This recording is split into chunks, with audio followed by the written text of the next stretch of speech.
BRS వాళ్ళు గల్లి గల్లికి వస్తున్నారు. బిల్లా రంగాలు ఆటోలలో తిరుగుతున్నారు.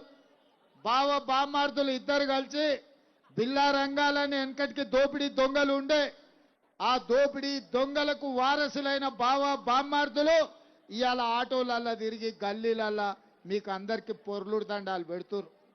నేను ఒక మాట అడగదలుచుకున్న ఈడున్న మా యువకుల్ని, 2 సార్లు ముఖ్యమంత్రిగా వాళ్ళ నాయన, 2 సార్లు ముఖ్యమంత్రిగా వాళ్ళ కొడుకు, 3 సార్లు ఇక్కడ బీఆర్ఎస్ ఎమ్మెల్యే గెలిచిండ్రు.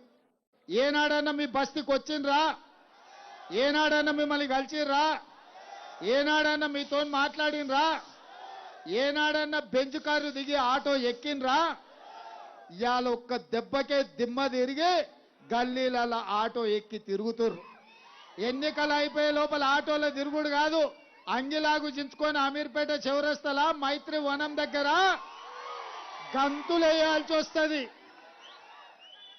ఇవాళ ఈ ప్రాంతాన్ని మోసం చేసి ఈ ప్రాంత ప్రజలకు అన్యాయం చేస్తే మొన్న వచ్చిన వర్షంలా అంబేద్కర్ నగర్లో మునిగిపోయిన ఇండ్లోళ్ళు మిమ్మల్ని వంగబెట్టి మెత్తగా గుద్దుతారని నేను చెప్పదలుచుకున్నా.